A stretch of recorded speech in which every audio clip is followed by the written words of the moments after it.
Well, welcome back to the Performance Mindset Show. I'm your host, Amy Calandrino. I'm the CEO of Beyond Commercial and author of the book From Perfect to Real. This show is all about leveling up in business, real estate, leadership, and life by shifting how you think, grow, and lead. Each week, I bring you real conversations with top performers and mindset experts who are building big lives on their own terms. If you're ready to ditch perfection, trust your path, and grow with intention, this show is for you. Be sure to subscribe and let's get into it. Today, I have with me Adrian Little. You're the founder of JET Technology Solutions. You're a powerhouse entrepreneur, I would say. And your journey blends innovation, grit, and bold decision making. And then what began as a vision in engineering has grown into a multidimensional business portfolio, including manufacturing and real estate. And then I think while others did the opposite in 2020, when others pulled back in 2020, you did the opposite. You expanded your headquarters into a building that was nearly 4 times the size, betting on a long-term growth and a short-term crisis. Today, we'll explore the mindset that drove this move, your evolution as a business owner, and what it's like now being a landlord and still president of the Manufacturing Association. And what are you exploring next? Yeah. Welcome to the show. Well, thank you. Thank you for inviting me, Amy. Yeah. And I'm happy to be here. Yeah. Yeah. And I think it's so cool too that when we first started working together, I think your kids were still in middle school at that point, and now they're in high school. Yeah, I think they were here in middle. Yeah, 2020. Yeah, they should have been in middle. Yeah, just starting middle school. That's right. So it's been a while. They're about to graduate this year, so we're proud of them. And it's been a journey. Yeah. Yeah, you got to do a lot of different things. Yeah. So what first sparked you to become, an entrepreneur? And how did that happen? What really led you to do something on your own? Yeah, that's so how did I start? You know, my folks are from Central Florida. They're from Ocala, Denellen area. And my grandfather, especially on my father's side, he always had multiple things going on. Mhm. And one of the things I did remember he was doing, especially as I was growing up, I was his grandchild, obviously. Well, he was big into farming, so our folks farm a lot, right? Peanuts, watermelon, and I just remember. I grew up in Tampa, so I remember coming up during the summer, and we'd have to load watermelons, right? Oh my Lord. So I got involved in that. It was me and my cousins. It was actually enjoyable to us, right? We're out in the hot sun, and I remember after loading those trailers, like sometimes my uncle or my grandfather would say, "Hey, look, the rest of those watermelons in the field, you can take them and go sell them," right? And that was what we did. We loaded them up on the truck. I drive them around in a pickup truck. My cousins would get in, and then we just go pedal them, Lake County, Lady Lake, trying to make an extra few dollars. So that was my first foray into like entrepreneurship, right? So it's one of those things I always remember, like, hey, that kind of started it. So it really started out with that. So yeah, started out with selling watermelon. Oh, well, I was literally going to say, I'm like, I bet you had one of those trucks like by the side of the road selling watermelons for $3 or whatever they were beside the road, or who knows back then what they cost. And, that's really cool. Yeah. And even at the end, when you say that, even at that age, I knew the value of like volume, and we wouldn't stop. I think we might have had something alongside the road maybe once. After that, we were going from produce stand to produce stand, trying to sell them in bunches. So trying to sell them in volume. So just even those are small things that you just take forward to the day, right? And you go check the produce stands. Do you guys have any watermelons? Do you want to buy some watermelons off of it? Yeah, here's 10, here's 20 for you. Try to offload them, right? Yeah, get some money to go to the movies. Yeah. Right? So I'm 15, just got a learner's permit driving, right? Don't do that, kids, but driving, right? In a pickup truck, right? I may or may not been driving on a learner's permit myself, so that's okay. Sure. Well, that's really cool. I find I speak to a lot of entrepreneurs, like both in my, my clientele and then also on the podcast. And it's so interesting. So many of them had entrepreneurial type of pursuits when they were, teenagers. Yeah. And that really just built the foundation later on. Yeah. And it's fascinating. I mean, myself, I had a cleaning company. I started one lady's house and then I had another lady's house, and I just go with my caddies and I end up, they were all lake houses in Lake Wow. County. Okay.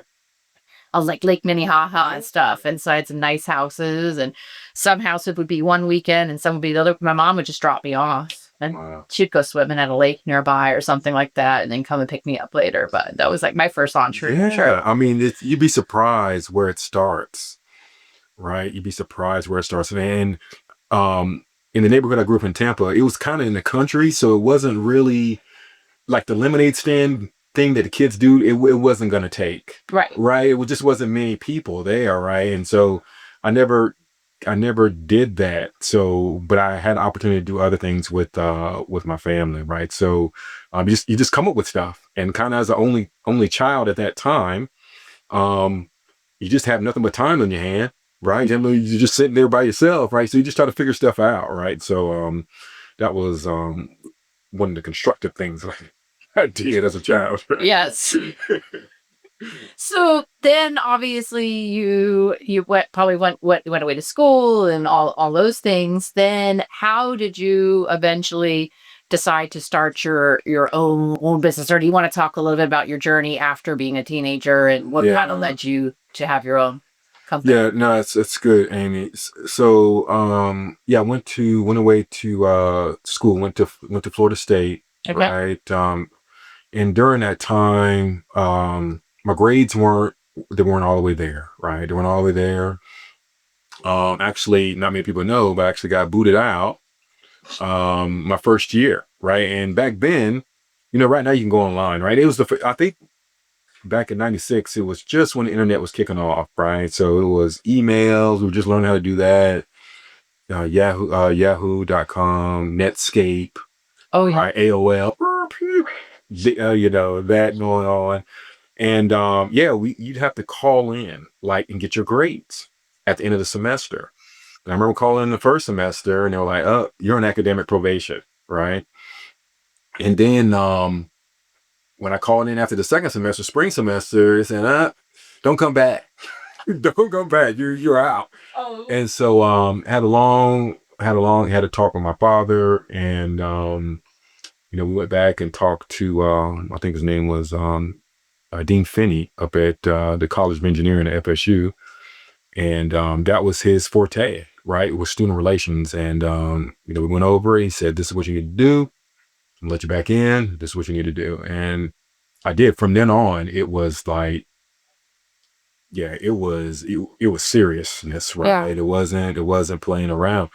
And so, but in that, I missed opportunities, right? Because my GPA was lower. Mhm. And I had to fight to get through, had to fight to get back up. So many of the opportunities. Oh yeah, because whatever happened the first semester, it doesn't go away. Yeah, it doesn't go away. It doesn't go away. And so I had to retake some classes.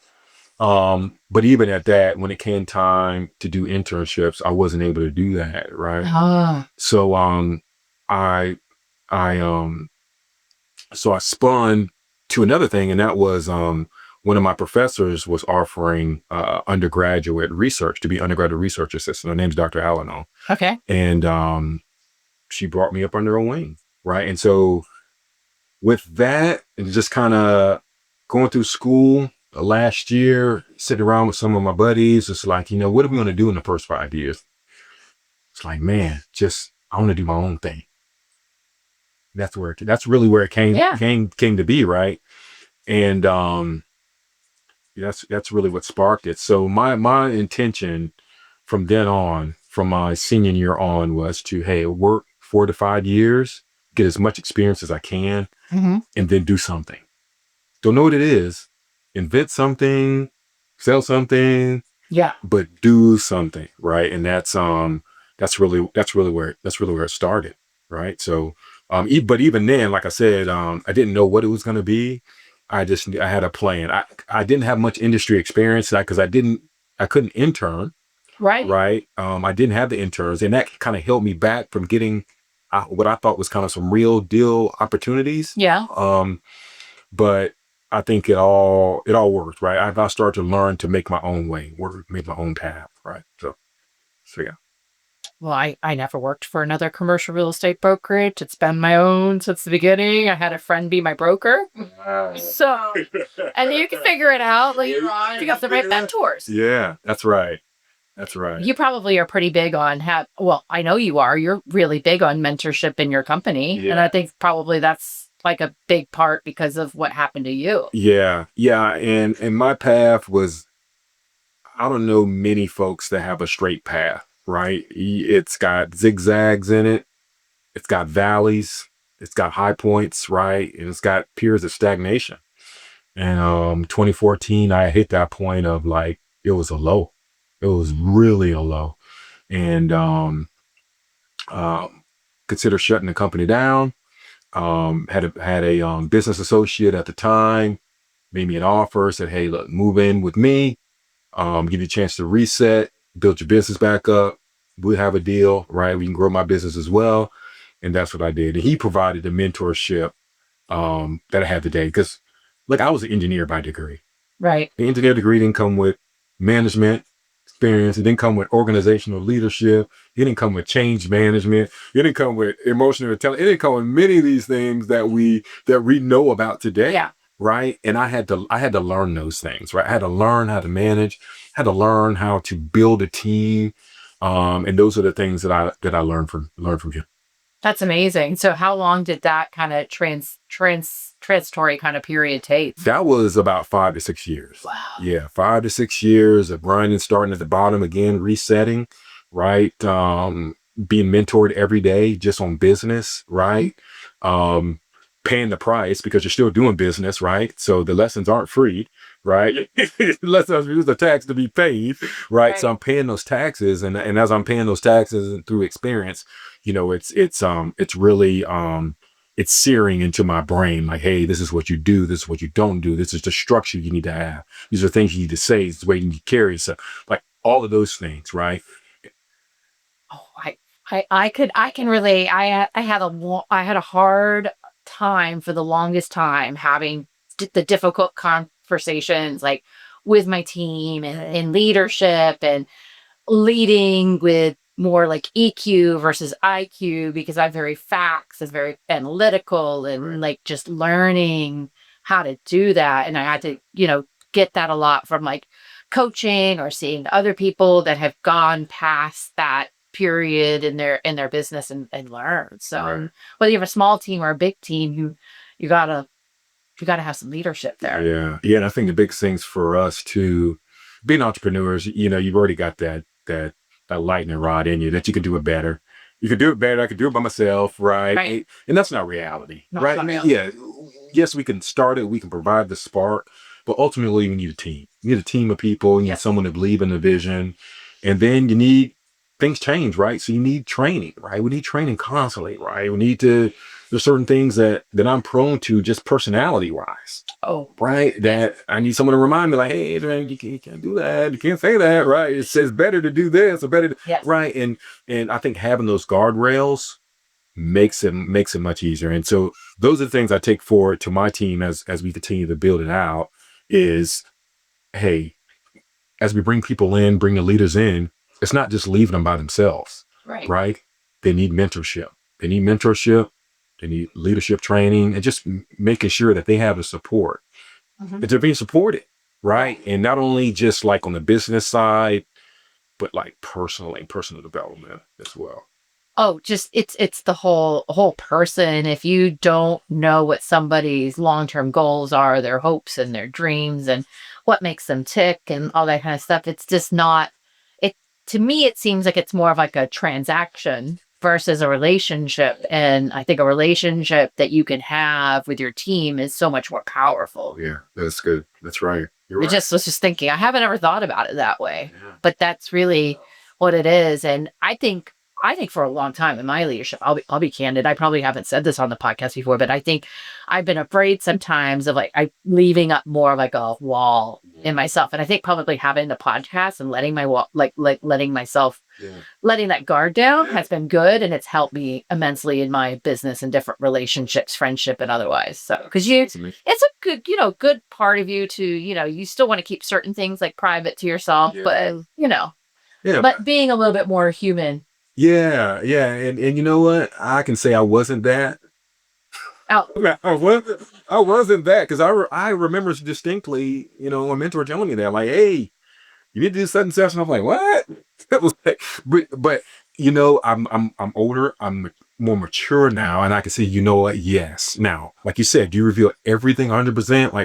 Like no, but there is a human side to yes. it, right? And there's nothing wrong with showing that. Right. Nothing wrong with it showing that. Or if someone makes a mistake, that's okay. We're going to clean it up and we're going to move forward. Let's not do that again. What can we do to keep that from happening again? Or what can we learn from it? Yeah, what can we learn? Yeah, what we can learn from it. Well, like you said, there's peaks and valleys, and so it sounds like you went through kind of that reset period, and then and you know what I think about business though, and I have said it before, is like it's almost like software. Think back to like software, and you get a new software CD in the mail, and it's version 2, it's version 4, it's version 5. Yeah. It's kind of the same thing in business. You go through these different versions, editions of your business as you keep growing, and I kind of like I get jokes sometimes. I'm like, this is beyond commercial 5.1. So it's like it's like a whole different version. Like, you have brought you bring a good point.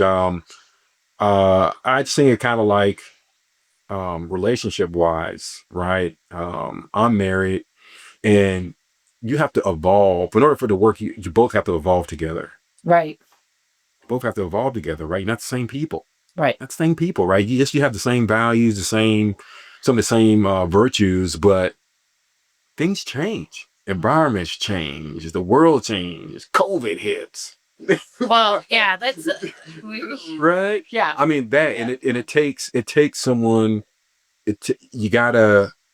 I think you gotta self-reflect. You gotta dig in, like all those soft skills.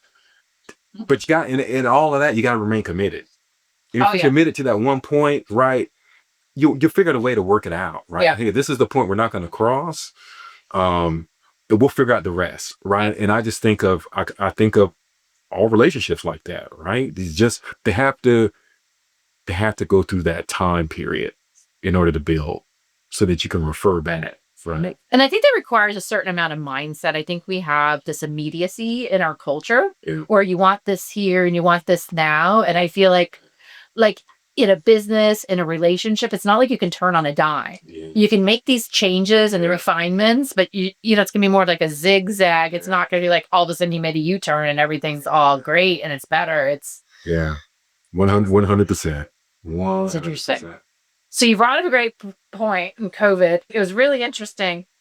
We first met each other. I got a call from my banker, and she says, I have this great entrepreneur. He's amazing. He's ready. He wants to buy his first building. And of course, she sent me the first building. I'm like, I'm not sure about that building. We go see that building. We go see some other buildings. And I think we actually started touring before COVID happened. Yeah, just before. It was in the new year. It was in the new year. But I think COVID shut down on March 20th. We probably started looking in like late January, February. Yeah. But then you're like, no, this is my plan. I'm qualified. I'm ready to build this facility, and I believe in a business, and I'm ready to go no matter what. And we just like kept going. And at the time, weren't you in like 10,000, 8,000? Yes, we were shared. Yeah, we were shared, and it was tight, right? You were working outside in the rain, just like you're out of space. Yeah, out of space, right? Well, geographically, I think you were a long way from where your home was. Like we already talked about, if your kids were in middle school, and I probably created some logistical challenges family-wise. And so we talked a lot about, you're like, I want to kind of move to this area. You had a lot of strategic reasons why. So we looked there.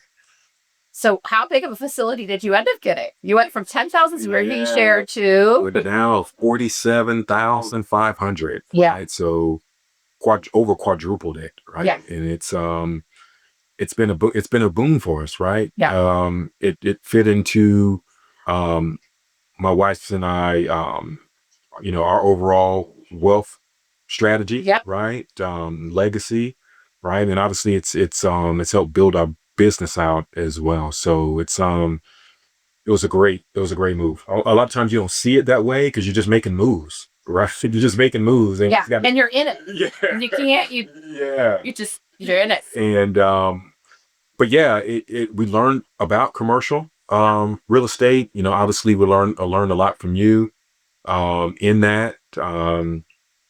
Yeah, just learn a lot and still learning. Well, it was really cool. When we first saw that space, they were so underutilizing the space, and there was all this like potential. And, though you didn't have experience, you could see that like Yeah. we fixed this and we right size our facility. Then we have all of these multiple. So how many tenants do you have now? Right now we got one, two, we got three. We have three tenants. Three. Three tenants. That's great. Yeah. Yeah. So we're able to subdivide it. Obviously still use a majority of the space, right? And yeah, it's working. It's working well for us. Working well for us. I'm a big believer in that owner occupied real estate. You get a much more better like LTV, loan to value. You're having to put less, equity into the deal. Right. You're getting more favorable terms, and because the bank knows you need it to do your business. And I think it's a great entree to getting into commercial real estate. Like, what advice would you give to someone who's thinking who has a business and maybe they're leasing right now? What would you be your advice to them Yeah. about commercial? Good question. I would say get into it. I would just say get into it. And I would say just constantly look at what you're paying for a lease and what you can get into it for purchase, right? I'm an ownership guy. Yeah. I don't like renting Yeah. at all. Right. Right. I know there's some things, sometimes of which it works out, but I just believe so much in having equity, right? Because it's part of the legacy piece, right? I can tell you a story. Yeah. That I used to work for a company here in town, and I had done some work for them engineering wise. This is before I started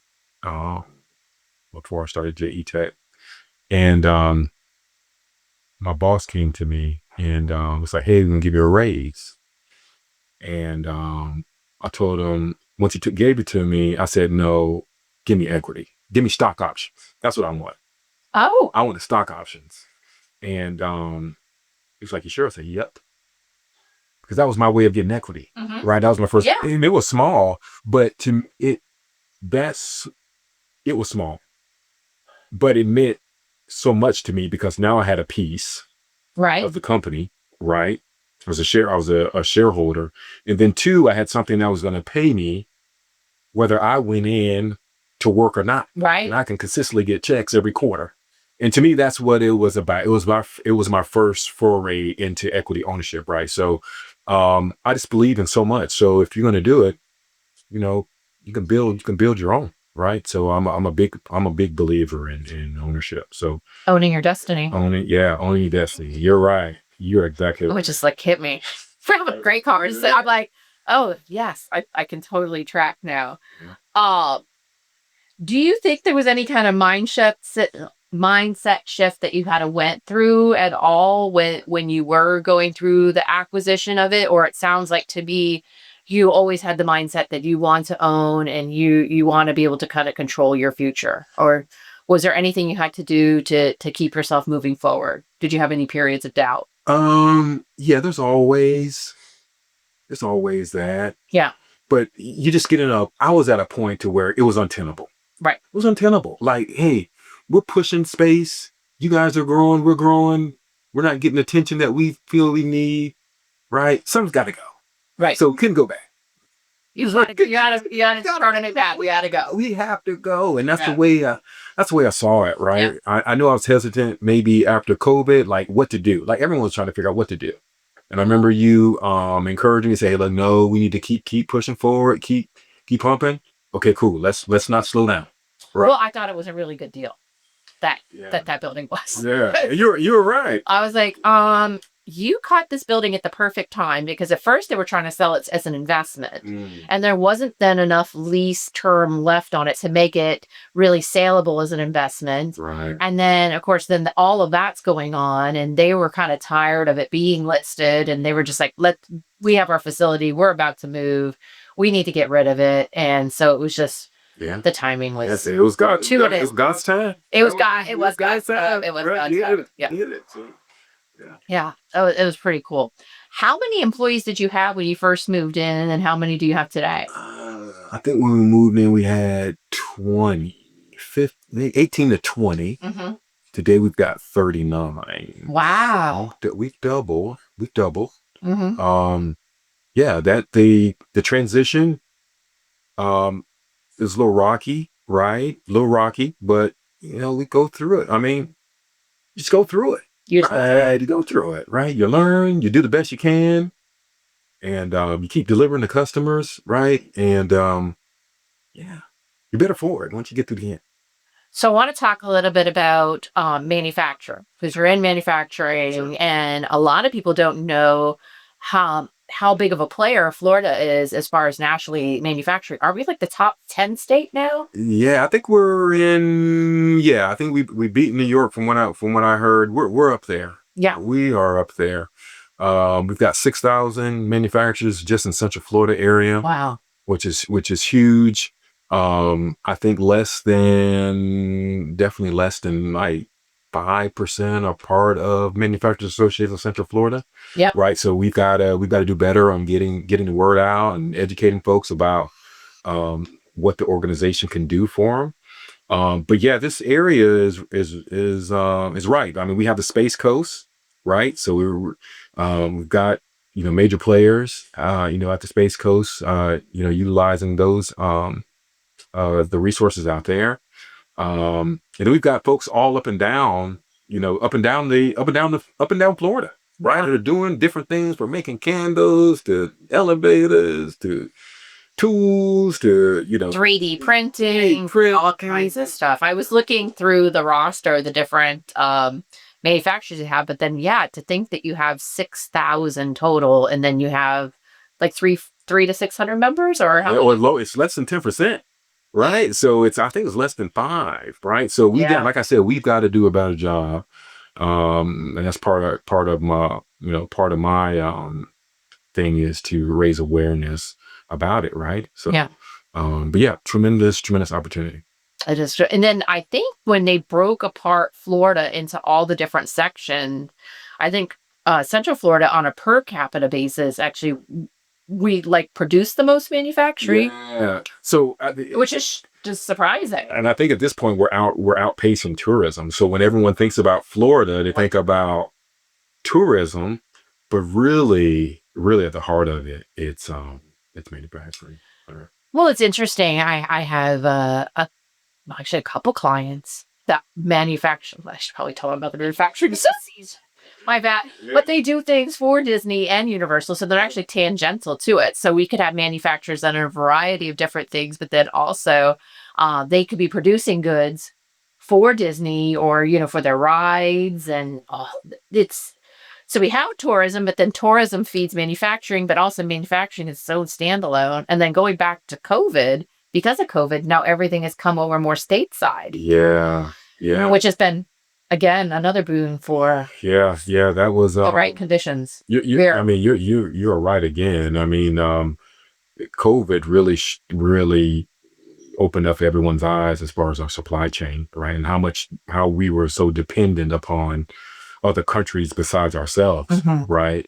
So that really, and so folks, other larger companies started to see that they didn't want to be at risk, so they started plans on bringing things back stateside, right? You can't, like you said, it's a train.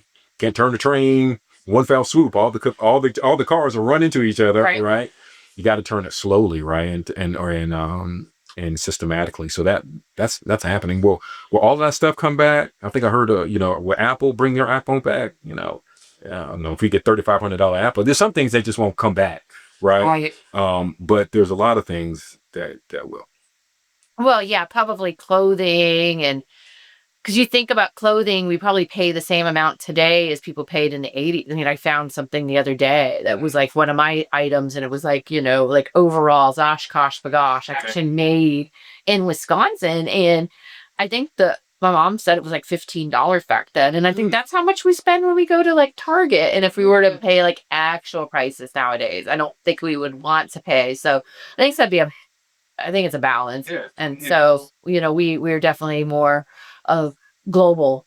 Yeah. We have much more global economy, but then also there's a lot more that we can do to support local and have more jobs Sure. and make it more diversified. Sure. But that's incredible. I had to look at the numbers on that, Yeah. as I wasn't aware that manufacturing has outpaced. Yeah. But that wouldn't be surprised too.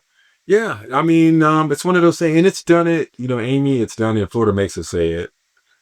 It's done it without so-called like help, right? Like Florida, like really digging in. Yeah. And I just had a conversation with one of our board members at the MSCF, but like it's done it without Florida digging in, right? And doing it, like what South Carolina's doing, or doing like what Alabama, Arkansas, Virginia, like those folks they're digging in and saying, hey, look, we believe in manufacturing. Here's a building.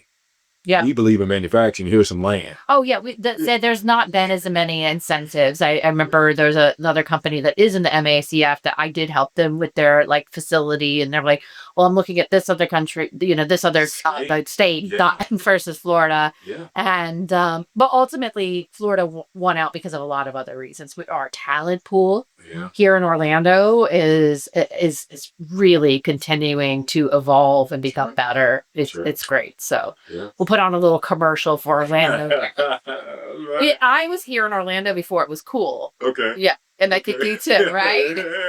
Like Orlando's just become really cool. That's right.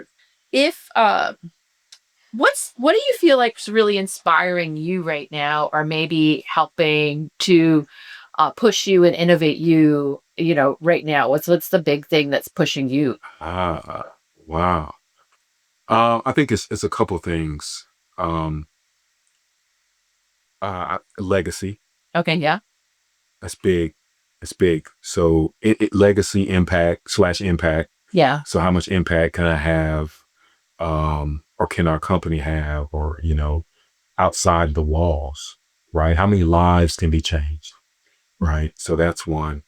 And the other is AI. Oh, yeah. Right. That's here. Mm-hmm. Myself and my operations manager are taking the AI workflow class at a USF. It's a 5-week course. And I just felt that we have to do it. Like it's changing us that quickly. Like we have to be on the front of it, right? Versus trying to chase it down. So I think those are the two things I think about like every day. Like just that AI, how it's being utilized, and then the impact, right? Both, like I said, internal and externally. Like, so what impact with the customers, impact with the youth, impact with our older population, just overall impact. How's the message being communicated, right? And I try to be involved in functions, MACF. I'll be on the advisory board at Florida State, the FSU College of Engineering. Oh, that's great. That. So it's just take, hey, the knowledge the scars that I picked up, right?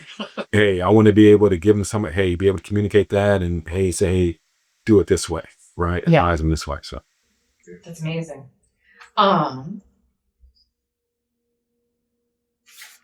Is there anything else? We talked a lot about MACF. We talked a lot about. Do you have anything specific to say as how owning real estate changed the way you think about generational wealth or your long-term business strategy? Because I mean, it's helping you to build a legacy, but is there anything else that kind of has shifted the way you think about it? You know what? I try to everything that we do between Chanel and I has an intention. Like we try not to do things just to do, especially investments. And so that's really like naming a purpose for this investment. Right. Right. So we have residential that has a purpose. Right. And sometimes it goes beyond like the dollars and cents. It's got a purpose, right? And I think the commercial, it's expanded it, right? So now we thought it could do X, and now we know it can do X, Y, and Z. So it's expanding that, and then after that, it's scaling, right? Yeah. So we're looking for opportunities to scale, right? So we have this. How can we scale it, right? How can we stack another property on it, right? Right. Or do we get another property that's in the same industry, right? Do we get it? Is it a retail this time or in medical, right? Do we want to diversify? So we're constantly thinking about that, but it's got to have a purpose, right? And so I think we just become, as we've gotten older, we just become more purposeful about it. Right? You have to have a purpose and behind anything. And so, I thought a long time, like, what do people think about the fact that I have a commercial real estate firm and like a podcast? But then I realized the podcast is so cool. Like one is like, I already know you, but then sometimes I talk to people I would never meet otherwise. They're not going to be at the gym, or I'm not going to meet them at some NACF event or whatever. There's some cool conversations and feeling like I'm learning. It's sparking creativity. It makes me think of things that I didn't normally think before. So I'm like, okay, that has a why. So I'll keep that. But I think anything that you're doing, life is so limited that you do have to put that lens on it. Like, why are you doing it? Should you do it? And having that purpose-filled life, it leads to a better and happier life overall. Not to say there's still not going to be ups and downs. Yeah, no. But I think that's what adds to the beauty of life, and ultimately that's how you learn. That's how you learn, right? I mean, you got to take. Yeah, it's the you learn. You don't learn at the goal. Mm-hmm. I mean, I have to say myself, I don't learn at the goal. I learn like along the way, like, oh yeah. Ooh, that was good. Oh no, don't do that ever again. Right. No one will do that ever again. Don't do that. But yeah, man, life is beautiful like that guy. That's the way he made it. And just try to enjoy it and just be purposeful about it. I think that's a strong message. Do you think there's anything that we haven't talked about that you want to talk about? No, I think you hit on everything. Yeah. Nothing as far as a journey. Do you have any new product lines that you're doing in your business that you're able to do now with the expanded facility? Yeah, so we're getting actually, as I was leaving today, our new CNC laser table was arriving. Okay. Right, so we're going to have expanded capability and expanded capacity, right? So over the past year, we've got in several new pieces of equipment that's allowed us to service our customers quicker, right? And so our thing is keeping lead times attractive and prices and value, right? Prices attractive as well, right? So by doing that, you can't do it without equipment, right? So investing in our equipment, giving back to our companies, it's allowed us to hopefully service our customers that much better. Oh, I think that's key. Like if you stop, like you're saying, you're learning, you're working on that 5-week course at USF, but I think you constantly have to be investing in your business. Like I just spent a lot of time with like Salesforce and figuring out what are better ways for workflows, for data collection, for organization, and like, because for me, it's all data, it's not equipment. Yeah. Like, and information and outreach and how can we automate things. And if you're not working like on your business, you'd be working on your business just as much as if you're working in your business. Yeah. It's a mixture. So yeah. And I think one more thing is just having strong leaders. Yes. I mean, that frees you up, right? To do other things, but it also, by empowering them, it allows them to grow as well, right? And I think, I think I might have said in the beginning, like no one got to where they are by themselves. Like no one did, right? You had to have strong leaders to get certain level. You got to have strong leaders. Yeah. You got to have impactful leaders, folks that know your heart. Yeah. Right. You got to know that Amy's a person of integrity. Gotta know that, right? So that they can make decisions on behalf of your company in your absence, right? You're not there because it's a reflection of you, reflection of Beyond Commercial, right? And I think finding those individuals and continuing to empower them, challenge them, stretch them, right? I think is the key. Oh yeah, and pushing them. I mean, one thing I do as a business leader to a much greater extent is I used to say to agents, oh, go out and get a coach and go do this and da, da, da, da. They didn't do that. Like, so then I know that I need to be that person. I got to be that leader. I got to have those sit downs. I got to have those tough conversations that when you're starting to build your business, you got to eat those peanut butter and jelly sandwiches and the day old bologna from Winn-Dixie or whatever. Like, this is what you got to do because there's ups and downs and you can't predict like what's going to happen the next day. So, you could say that it's someone else's job, but ultimately, if you're the CEO, you're the leader of your company, the buck stops here. Obviously you can hire other leaders too, but ultimately how everything's running, kind of comes back to you and your leadership. That's right. Yeah, we actually started this quarter. We bring in different speakers for our leadership team, and we just had our first talk yesterday. Oh wow! Yeah, on I think it was intensity, integrity, intentionality. Oh, intensity, integrity, and intentionality. That's wow. right. So we just had Dave McDonald came in, spoke to our leadership group, right, for about 45 minutes. But it's just, hey, we do it once a quarter. There's nothing to do with the retreats that we do or the leadership activities we do off site. This is, hey, look, we're just learning something else, right? To get everyone to think about personal development, just different things, right? Yeah. And so to me, that's part of that coaching, right? Like you said, when you ask them, they're probably not going to do it, but it's up to us to provide that. Yeah. Absolutely. And then don't be afraid too, as a leader, of just making them way more successful, and don't be afraid of them becoming smarter than you, better than you. It's great. Yeah. That's my thing. I tell folks that, like, I didn't hire you for me to tell you the answers, right? I'm looking for the answers for you to guide me so that collectively we can make a better decision. Yeah. I fully. I was joking with Nicole. I'm like, you finish your MBA, you're gonna be more degreed than I don't have a master's. So I'm certified. I have a lot of letters behind me, but I don't have that. So, but. So if anyone wants to reach out to you, usually I tell people that are owners of companies that, probably have a way to reach out through your website. Do you have like a contact us form there, or you want to give your website there? Yep. So our website is www.jetechnologysolutions.com. You can reach us there. There's info@jetechnologysolutions.com. Phone number's 407-673. No. Then you get you on LinkedIn, and then you got the number. You never know who's going to call you. Okay. Yeah. You edit it out.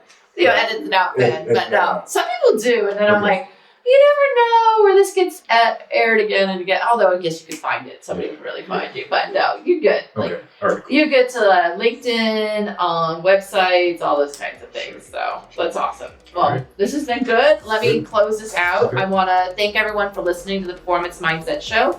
If today's episode gave you something to think about, share it and subscribe so you don't miss out on what's next. Want to go deeper? Grab my book, From Perfect to Real. It's all about dropping perfection and thriving your own way. You can also reach out to me on beyondcommercial.com and amycalendrino.com. Until next time, stay grounded, stay growing, and keep showing up for you.